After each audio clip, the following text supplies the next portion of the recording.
നമസ്കാരം. ലോകത്തിലെ ഏറ്റവും വലിയ വെളുത്ത മാർബിൾ നഗരം. അവിടെ സ്വർണ്ണ പ്രതിമകൾ, ആഡംബര കൊട്ടാരങ്ങൾ, വിശാലമായ റോഡുകൾ. പക്ഷേ ഇവയൊക്കെ ഉണ്ടായിട്ടും എന്താ കാര്യം?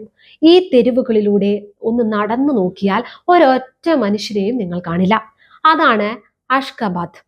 ലോകം ഭയക്കുന്ന, റഷ്യയും ചൈനയും ഒരുപോലെ കണ്ണുവെക്കുന്ന, എന്നാൽ പുറം ലോകത്തിന് മുന്നിൽ വായടച്ചു പിടിച്ചിരിക്കുന്ന മധ്യേഷ്യയുടെ ഈ നിഗൂഢ തലസ്ഥാനം വെറും ഒരു നഗരമാണോ? അതോ വൻ ശക്തികളെ പോലും വിറപ്പിക്കുന്ന ആഗോള രാഷ്ട്രീയത്തിലെ ഒരു പുതിയ ബ്രഹ്മാസ്ത്രമാണോ? ആ വെളുത്ത മാർബിളിന്റെ തിളക്കത്തിന് പിന്നിൽ ഒളിഞ്ഞിരിക്കുന്ന കറുത്ത സത്യങ്ങൾ എന്താണ്? എന്തിനാണ് അവർ ലോകത്തിൽ നിന്ന് ഇത്രയധികം ഒളിച്ചോടുന്നത്? നമ്മൾ അഷ്കബാദിന്റെ ഉള്ളറകളിലേക്ക് ഇറങ്ങുകയാണ്. ഇവിടെ വെളിപ്പെടാൻ പോകുന്ന സത്യങ്ങൾ കേട്ടാൽ നിങ്ങൾ അമ്പരന്നു പോകും. ഈ വീഡിയോ അവസാനിക്കുന്നത് വരെ ഒന്ന് കണ്ണുപോലും ചിമ്മാതെ നിങ്ങൾ ഈ സ്ക്രീനിലേക്ക് നോക്കിപ്പോകും. അഷ്കബാദ് എന്നാൽ പേർഷ്യൻ ഭാഷയിൽ പ്രണയത്തിന്റെ നഗരം എന്നാണ് അർത്ഥം. 1948 അതിഭീകരമായ ഭൂകമ്പത്തിൽ തകർന്ന് തരിപ്പണമായ ഒരു നഗരമായിരുന്നു ഇത്. അവിടെ നിന്നാണ് ആധുനിക തുർക്ക്മെനിസ്ഥാൻ ഈ നഗരത്തെ ഒരു വജ്രം പോലെ പുനർനിർമ്മിച്ചത്. പക്ഷേ എന്തിനാണ് ഇത്രയും ആഡംബരത്തോടെ ഒരു നഗരം നിർമ്മിച്ചത്? വെറും സൗന്ദര്യത്തിന് വേണ്ടിയാണോ?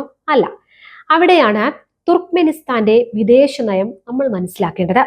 1995 ഐക്യരാഷ്ട്രസഭ അംഗീകരിച്ച പെർമനന്റ് ന്യൂട്രാലിറ്റി അഥവാ സ്ഥിരമായ നിഷ്പക്ഷത എന്ന നയമാണ് ഈ രാജ്യത്തിന്റെ അടിത്തറ. ചുറ്റും വലിയ ശക്തികളാണ്. വടക്ക് റഷ്യ, കിഴക്ക് ചൈന, തെക്ക് ഇറാൻ, പിന്നെ അഫ്ഗാനിസ്ഥാൻ, പടിഞ്ഞാറ് ഭാഗത്തായി കാസ്പിയൻ സീ.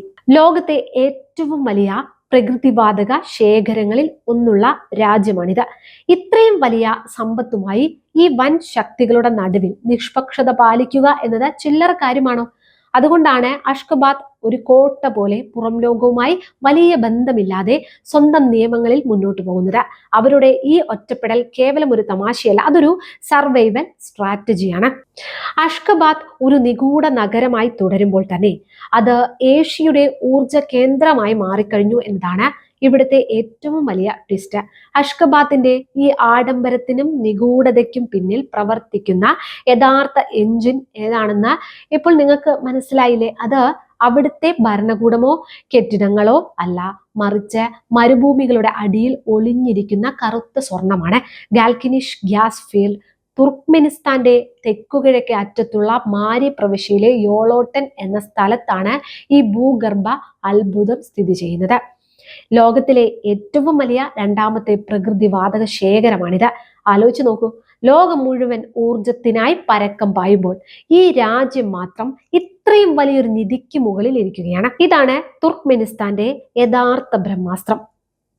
ചൈനയും റഷ്യയും ഇന്ത്യയും പോലുള്ള വൻ ശക്തികൾ എന്തുകൊണ്ട് തുർക്ക്മെനിസ്ഥാന്റെ ഇത്തരം കർശനമായ നയങ്ങളെയും അവരുടെ വിചിത്രമായ ഒറ്റപ്പെടലിനെയും സഹിക്കുന്നു എന്ന് ചോദിച്ചാൽ ഉത്തരം ഒന്നു മാത്രം: ഈ ഗാൽക്കിനിഷ് ഗ്യാസ് ഫീൽഡിലേക്കുള്ള പ്രവേശനം.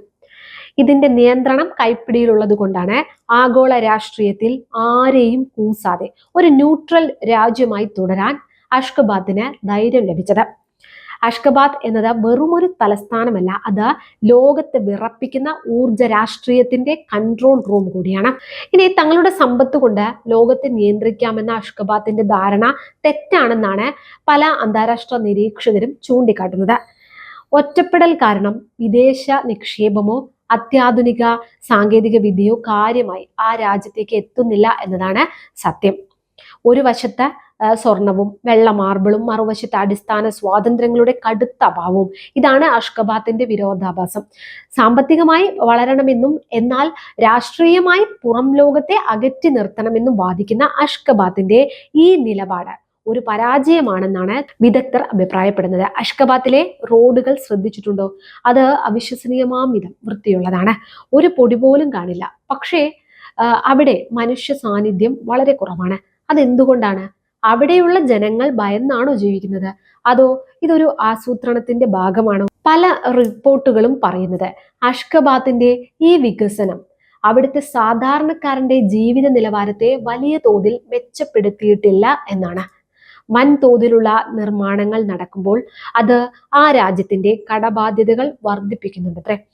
റഷ്യയുടെ സ്വാധീനം പതുക്കെ കുറയുകയും ചൈനയുടെ സ്വാധീനം അവിടെ ശക്തമാവുകയും ചെയ്യുന്ന ഈ കാലഘട്ടത്തിൽ അഷ്കബാദ് എങ്ങോട്ടാണ് പോകുന്നത് എന്ന് ചോദിച്ചാൽ അവർ റഷ്യയുടെ കൂടെ നിൽക്കുമോ അതോ ചൈനയുടെ സാമ്പത്തിക വലയത്തിൽ ഇനിയും ആഴത്തിൽ വീഴുമോ എന്ന ചോദ്യമാണ് ഇവിടെ ഉയർന്നു വരുന്നത്. എന്നാൽ അതേസമയം തന്നെ ആ ചോദ്യത്തിനുള്ള ഉത്തരമാണ് വരും ദശകങ്ങളിൽ മധ്യേഷ്യയുടെ ഗതി നിർണ്ണയിക്കുന്നത്.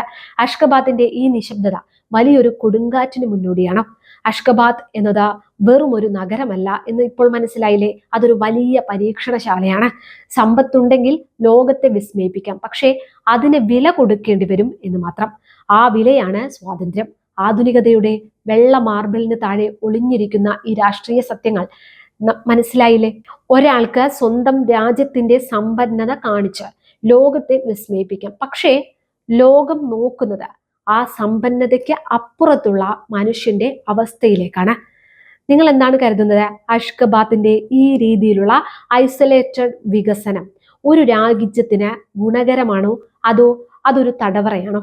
നിങ്ങളുടെ അഭിപ്രായങ്ങൾ താഴെ കമന്റ് ചെയ്യൂ.